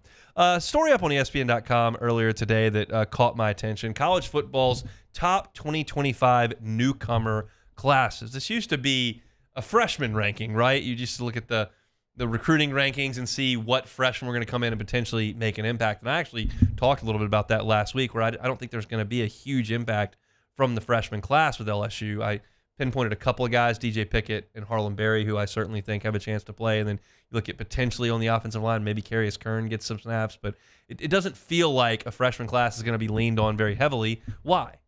Because you went and signed, 18 transfers now? And you expect to have 14 starters from that transfer class, 13, 12 starters from that transfer class. That's a big deal. So the question is, okay, well, where does that rank amongst folks in college football? And the list was put out by Craig Halbert and Billy Tucker over at ESPN. They have Oregon ranked number 1 as far as newcomers. They got DeCorian Moore highlighted, who LSU fans certainly are aware of. But you look at some of the guys that they brought in as transfers, and one of the names that jumps off the page to me is Bear Alexander, because he's been everywhere, but he's now up there at Oregon. You talk about Mekhi Hughes, who is a big-time running back. And they've got a number of guys that should impact. I don't think that's super interesting to LSU fans, but the next name on the list here is LSU at number 2, second best crop of talent coming in America. They mentioned the top recruits, DJ Pickett, Carius Kern, Solomon Thomas on the offensive line, as well as Harlan Berry. And then top transfers, they go Berrien Brown, Nick Anderson, Bauer Sharp, Braylon Moore, Josh Thompson, Michael Van Buren, Jack Pyburn, Patrick Payton, Mansour Delane, Tamarcus Cooley, Jakeem Jackson, AJ Halsey. You get the point. There's a lot of guys who were expected to make an impact. And what I did when I looked at that list of the top transfers, I wanted to look at it and go, okay, how many starters do I personally think, as we sit here in mid-May, come from that list? Just the list that ESPN put out there. It's not a comprehensive list, but from that list, how many are starters? I would suggest between Berrien Brown and Nick Anderson, that's 1. Because I think Chris Hilton and I think Aaron Anderson are starters for you out wide. So between Barian Brown and Nick Anderson, that's one. Both guys should have a big impact, but if you're looking at starters, let's take it literally, I think that's one. Bauer Sharp, he's a starter if you want that position on the field in the first snap. He's certainly going to be out there early and often, so I would count him as a starter. Braylon Moore, yes. Josh Thompson, yes. Michael Van Buren, no. Jack Pyburn, yes. Patrick Payton, to me, yes. I think those two guys, maybe Jamari Butler, maybe Gabe Relaford. I'm not guaranteeing it, but I think both those guys will start. So that's a total of 6. Mansour Lane, yes. DeMarcus Cooley, yes. Jakeem Jackson is a maybe for me. AJ Halsey is a yes. That is 9 starters from that list. And one of those guys that's not a starter is a quarterback who started, obviously, last year for Mississippi State. So that's a massive number. We know that's going to be a massive number. And the question is, how does that mesh? And they had a spring to go through some things. Certainly not in the case of A.J. Halsey, but the rest of those guys were here in the spring. Thompson for half of it. And then you got summer, and then you got fall camp to get it ready. And you have to be ready to go from the start. And that's the thing about the combination of this transfer portal class, which we think so highly of, and the schedule having Clemson right out of the chute. There's not really any time to work out kinks or get guys gelled or work on communication or deal with any sort of adversity. It's just, here's Clemson, go. And I think that there's a mix of emotions for me between it's great that you brought in all this talent, and then the other side of it is you're asking a lot of new guys to do a lot of new things together for the first time, and they got to be ready to go from jump. And in marrying those two thoughts could be the difference in making the playoff and missing it, because it's a fine line. It's a razor's edge. We just did a segment on college baseball, and you're talking about teams that had a month and a half of bad play that have resurrected themselves. If you have 4 quarters of bad play the first week of the season, you're already swimming upstream. So it's such a positive and then a potential issue at the same time. And trust me, I would rather be on this list than not. Any list you put together that suggests that there's only one team in the country that brought in better talent than you, that's a great list to be on. I think it's absolutely a positive for LSU. I agree with the philosophy. I've enjoyed the execution. I think the roster looks really good. But you can't escape just a reasonable question of it's a lot of new guys. Are they going to be ready to go the first week of the season? Because you could argue LSU wasn't ready to go the first game of the season in 22, wasn't ready to go the first game of the season in 23, wasn't ready to go the first game of the season in 24. You could make that argument. A lot of adverse situations in 2022. I don't have a great explanation for 2023 other than that Florida State was really good. And then last year, I think LSU had a better football team than USC. I do. They lost the game. You just can't afford to keep getting off to these starts. So it's up to the coaching staff, which does have a ton of continuity this time around, to get this group of new players up to speed and ready to go. You'd rather be on a talented list than not. But does it come together? In time. You're already on the clock. So there's the list continues with Auburn at 3, Texas at 4, Texas Tech spent a bunch of money. They're at number 5, Ole Miss at 6. I was looking to see if the 2 LSU transfers made the top transfer list. They did. Deshaun Womack was number 1 on that list. Sage Ryan was number 3 on that list. I'll just caution the folks at Oxford a little bit because I don't know if those are the 2 guys that are going to put them over the top. But Ohio State's at number 7, Miami number 8, Michigan number 9, and then Missouri at number 10. So that's a look. You can check it out at ESPN.com. The article at the top says the college football's top 2025 newcomer class. LSU comes in just behind Oregon at number 2 on that list. Big-time transfer class for the Tigers. All right, let's step aside. We've got 30 minutes left to go here on this Monday. When we come back, chat a little bit about veteran quarterbacks that the Saints could potentially target and whether or not that makes a lot of sense. We'll do that when we come back. The Hunt Palmer Show. Genesis of Baton Rouge. GenesisofBatonRouge.com is the website. Every single vehicle, all of them, every single model won an IIHA Top Safety Pick Award. Some of them won Top Safety Pick Plus. You can be assured when you get behind the wheel of a Genesis that you're in one of the safest vehicles on the road. Every single model, as I mentioned, starts with that same safety foundation. Now, some of them build on it, but they don't cut corners at Genesis. When you get behind the wheel, like, you'll feel the style, you'll feel the comfort. The brand ambassadors will show you all the features that the vehicles have. You can't get a sense for safety just by taking a test drive. But when you pay attention to the folks that do evaluate vehicles year over year for safety, you understand why Genesis has the reputation that it does. Get on by and see them. They're at Airline at Piku, across from Women's Hospital. Gorgeous showroom, incredible selection on the lot. It's a phenomenal brand. And a lot of folks have not been behind the wheel because it's fairly new to town. Go check them out. Airline at Piku, GenesisofBatonRouge.com. Genesis of Baton Rouge, GenesisofBatonRouge.com. You work hard every day to pursue a life you love. You put in the time, and it shows. You're forging ahead, chasing a dream, creating something better for the ones you love. You're building your own life. So why not build your own tractor? With John Deere tractors and attachments for almost any need, the Sunshine team can help you do just that. Check out our current promotions and learn more about what it means to be powered by Sunshine at sunequip.com. It's not just a game, it's a religion. You've got your team colors, team swag, and now your very own website, LouisianaSports.net. Everything LSU, Saints, and Pelicans. Sports on demand. In-depth coverage by sports writing pros with continuously updated news. And with the LouisianaSports.net newsletter, you get pinged directly with top trending stories. Best of all, now and always, no paywall. It's free. LouisianaSports.net, powered by 104.5 ESPN Baton Rouge. Your home for Louisiana sports.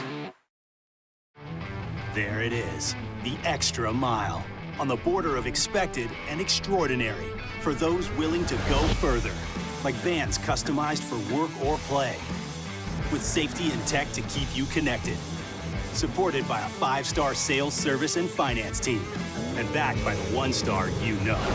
So go the extra mile. It's never crowded, because so few have what it takes to go there. Mercedes-Benz Vans. ED, low T, or simply seeking to optimize your health and performance? Goodwood Men's Sexual Wellness offers a range of discreet services to address your specific needs. We empower men to reclaim their health and confidence. Visit yourgoodwood.com. These are the luckiest ice cubes in the world. They could have been a thankless bed for an all-you-can-eat salad bar, but instead, they've been called upon to cradle and cool a crisp, refreshing Dos Equis. Looks like the lucky just got luckier. Dos Equis. Family owned and community driven. Service Chevrolet Cadillac, a legacy you can trust since 1972.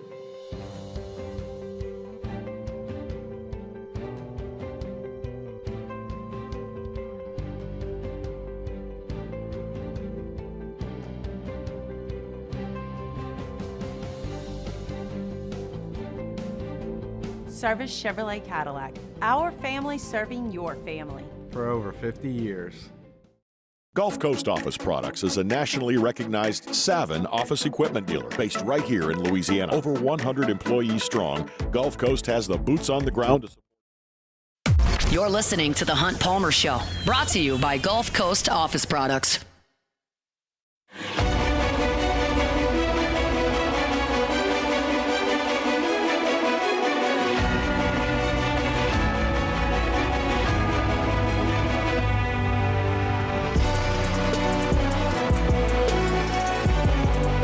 Big news over the weekend in Saints land. Derek Carr has announced his retirement from the NFL. That does a couple things for New Orleans. One, it necessitates the need for another quarterback because right now you've got Tyler Shook, Spencer Rattler, and Jake Haener.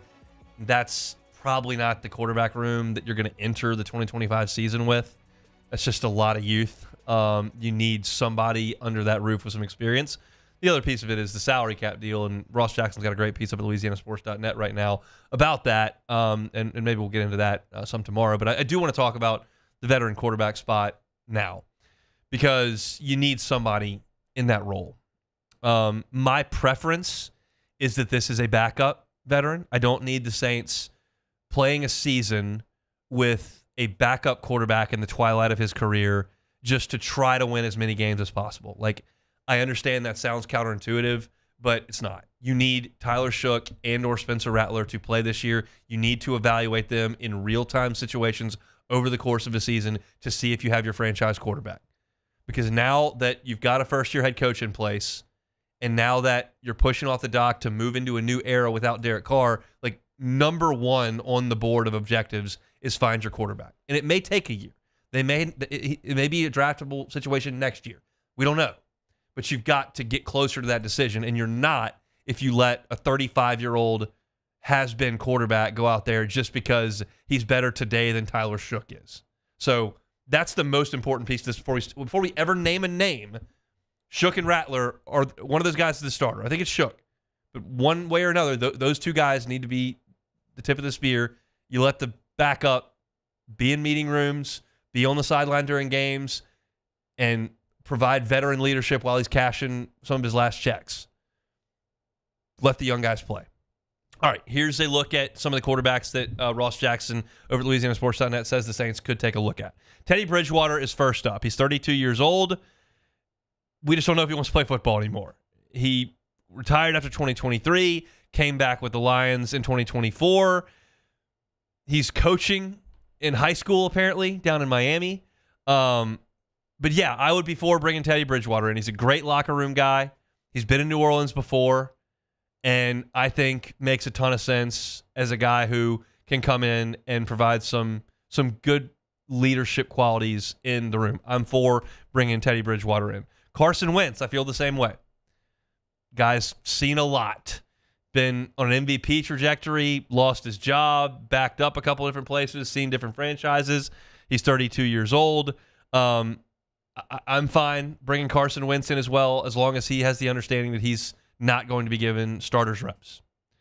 C.J. Beathard has been in the NFL for 9 years. That is a long time, quite frankly.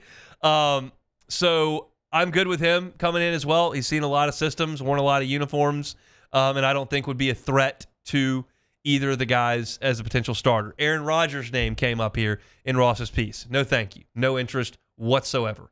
Bad locker room, maybe bad player. We don't really know.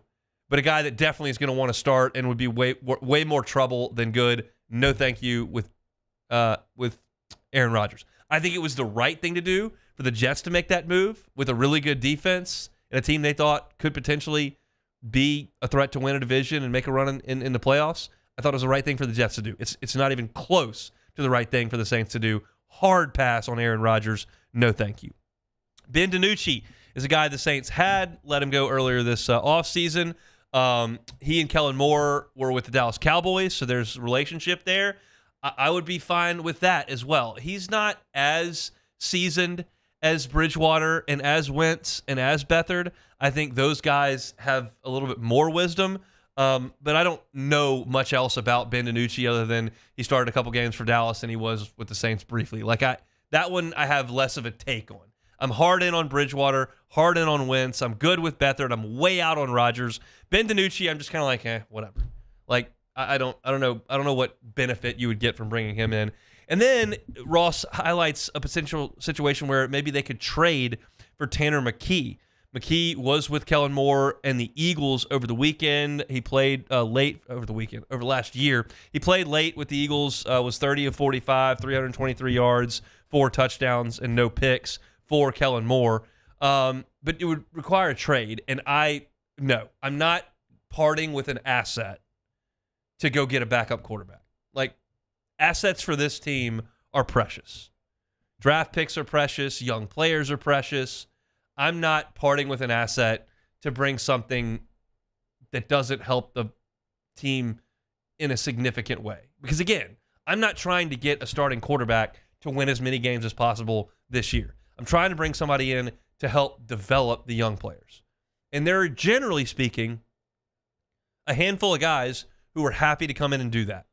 You stay in the league, stay relevant, you stay cashing a check, you get another year added to your pension on the back end. Like, you can find some guys that are willing to do it. Tanner McKee's 25 years old. He's younger than Tyler Shook. So, no, I'm out on that decision as well. I think that it's imperative that the Saints go get a veteran. It's also imperative they keep assets. So, to me, as I look at this list, yes on Bridgewater if he wants to play football. Yes on Wentz, even though there's not much left in his tank. Fine with Beathard. Rodgers is a hard no for me. DiNucci, don't see the upside on that. McKee, hard no, because I don't want to part with any assets there. It sounds like Teddy Bridgewater may have closed the door on football. So to me, the more likely options are Carson Wentz and C.J. Beathard. If you convince one of those guys to come in, I say that's a good thing to do.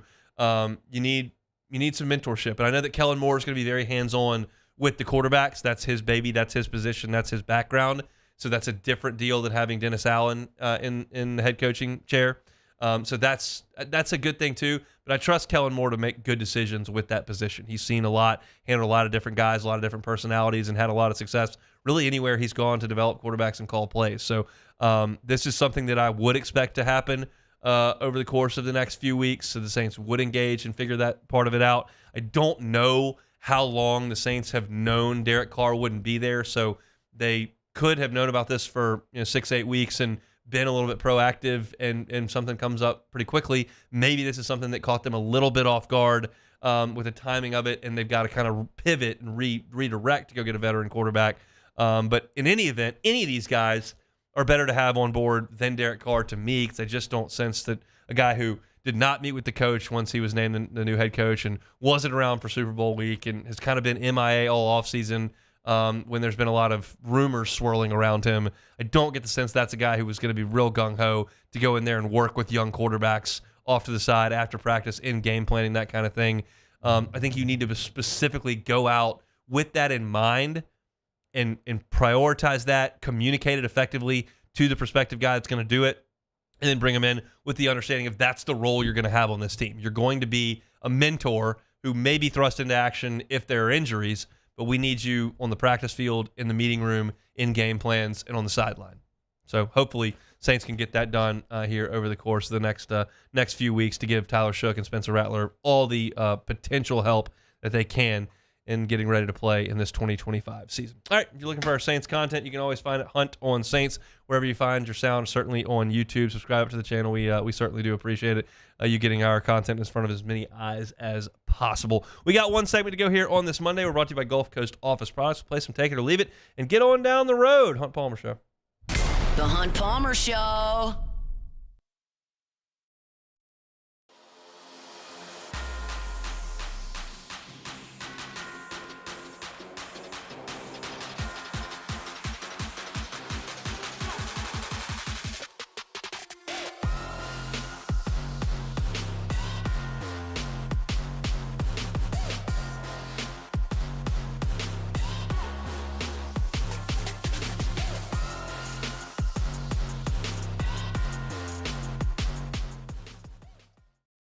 Man, age is just a number. Don't let it dictate how you feel. Goodwood Ben Sexual Wellness has anti-aging services that can help you look and feel your best. Visit yourgoodwood.com and discover a renewed sense of vitality. At Sunshine, we know what you see when you look at your land. Where others may see dirt, you see the foundation you've built your life on. It's hallowed ground. It's past, present, and future. We're proud to provide quality John Deere equipment to help you maintain the land you love. Check out our current promotions and learn more about what it means to be powered by sunshine at sunequip.com. At Luba Workers' Comp, our journey began over 30 years ago with a simple belief: our clients come first. At Luba, our business has always been focused on people, not policies. Through every success and challenge, we've continued to grow because we've stayed true to our values, committed to providing you with genuine dependability. Because your well-being is more than a priority. It's our purpose.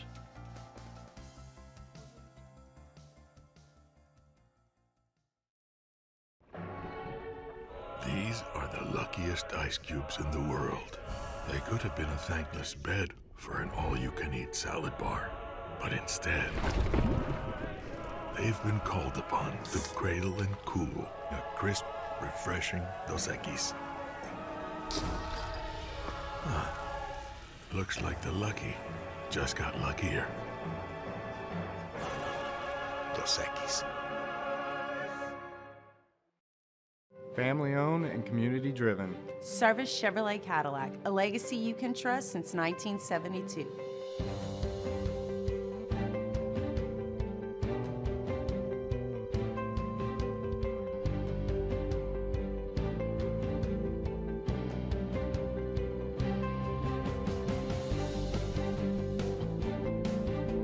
Service Chevrolet Cadillac, our family serving your family. For over 50 years. Gulf Coast Office Products is a nationally recognized Savin office equipment dealer based right here in Louisiana. Over 100 employees strong, Gulf Coast has the boots on the ground to support all vertical markets, from education, engineering, legal, and finance. With the latest in office technology, from desktop to production segment units, Gulf Coast and Savin have the perfect fit for you. Call 225-756-2644. That's 756-2644 for Gulf Coast Office Products. At Auctioner, we know healing is a team sport. That's why we've partnered with world-renowned orthopedic surgeon Dr. James Andrews to create the Auctioner Andrews Orthopedics and Sports Medicine Institute. Whether you're a professional athlete or a weekend warrior, our team of specialists are dedicated to getting you back in the game. So whatever your reasons are for reaching your personal best, we've only got one: you. Auctioner Andrews Institute. Long live you.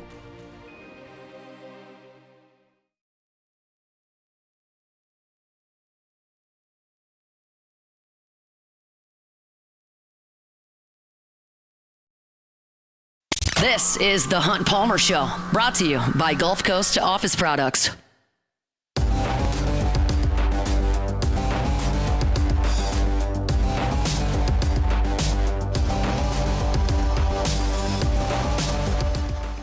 104.5 ESPN Baton Rouge Spring Cha-Ching, powered by Citizens Bank and Trust, is back. Register today at 1045ESPN.com for your chance to win $5,000 in cash. It's the Spring Cha-Ching from Citizens Bank and Trust in 104.5 ESPN Baton Rouge.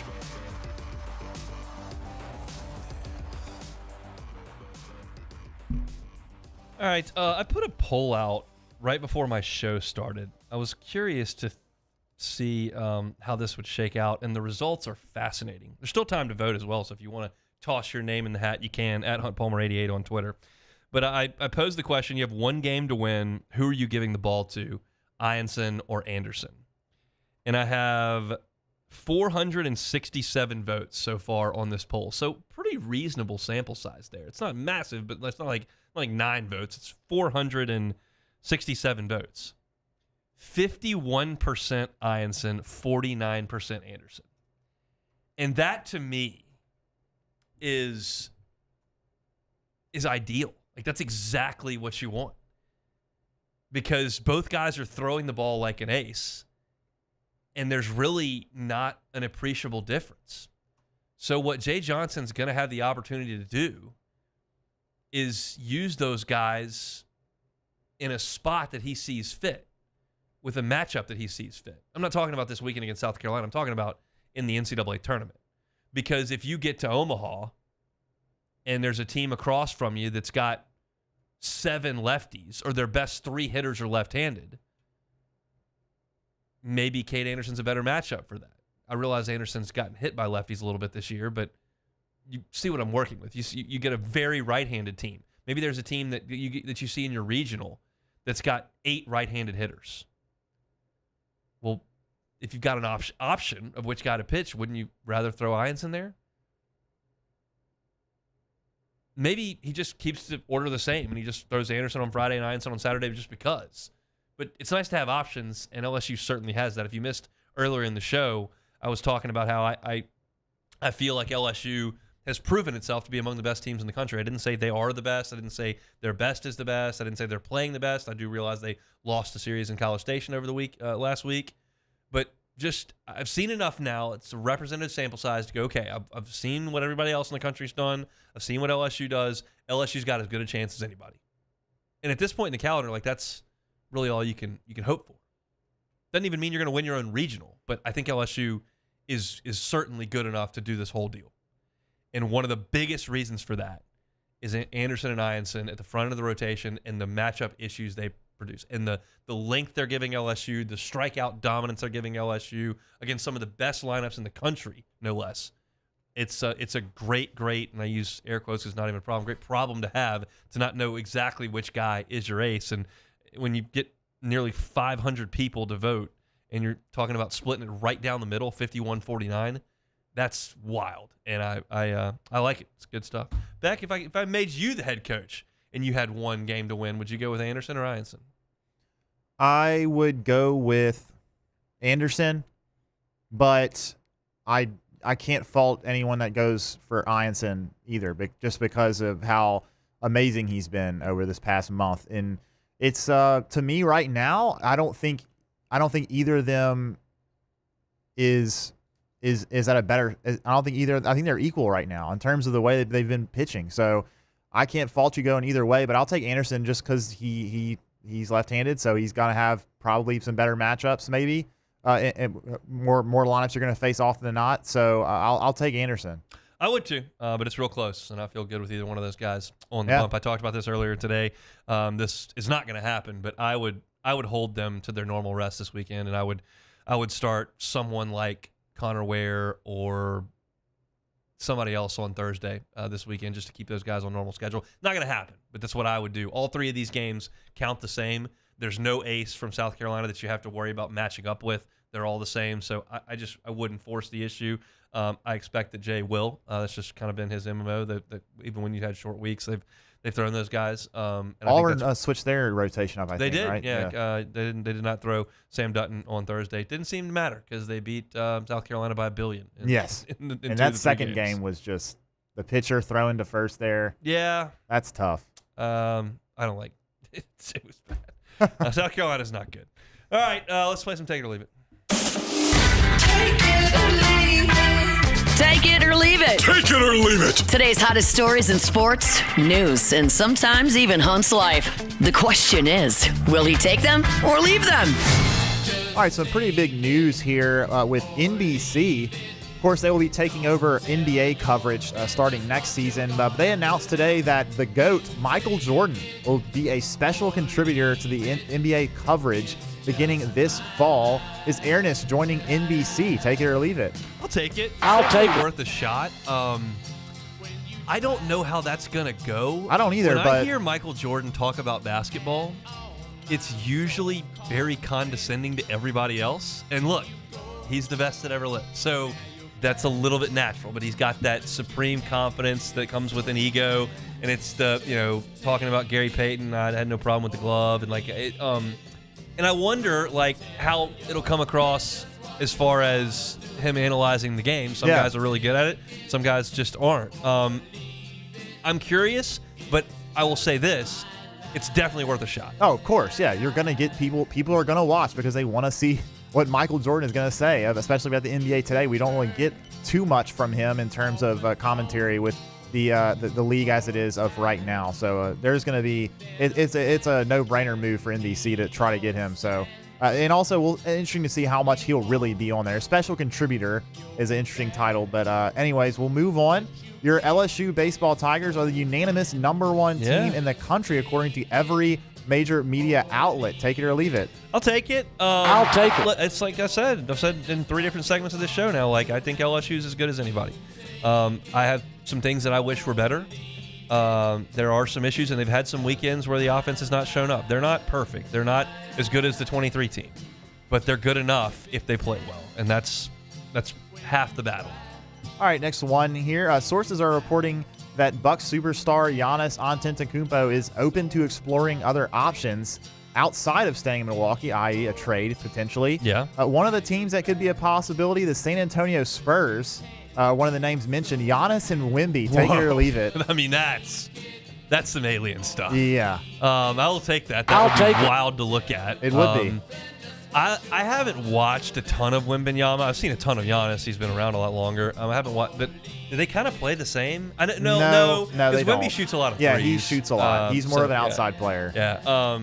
So that part of it worked. But I mean, those two guys just getting off the bus are and it's combined 14 feet tall. Yeah, I mean, like LeBron said that Victor Wembanyama, if he played in the 50s, would have scored 100 a game, and I can't disprove that. I mean, that's what Wilt Chamberlain did. Yeah, you look at Bob Cousy out there like dribbling the ball real low below his knee, and you look at Wembanyama taking one step from half court and dunking it. It's just a different world. So yeah, those two guys on the court together. If that happens, I might have to go down to the blender and see that. Yes, absolutely. All right, last one here. We're about a quarter of the way through the MLB season, Hunt. Yes. The Cubs only one game ahead. They've scuffled a little bit late. One game ahead of the hated St. Louis Cardinals. This is going to be a competitive central between the Cubs and the Cardinals. Take it or leave it. I'll leave it. The Cardinals stink. Leave it alone. They've won 8 in a row. They're not going to keep that up. Every time I talk about the Cardinals, I get a couple of messages on Twitter and Facebook from some angry Cardinals fans. That team stinks. They're not going to the playoff. They're not going to be good. They didn't even try in the offseason. They're rebuilding things. So they're not going to hang with the Cubs, who, by the way, are not playing with their best two pitchers. One of them is not coming back this year, so they got to do some work from that perspective. But yeah, Cubs leaking a little bit of oil, but the schedule gets a little easier, so I look forward to that. All right, that's it for Monday. Our Monday show is brought to you by Gulf Coast Office Products. If you missed any of it, catch it on demand wherever you find your sound. Matt's going to drive you home from 3 to 6. I'm just going to guess he's not going to say a lot of positive things about Derek Carr. Remains to be seen, though. He's next. The Hunt Palmer Show.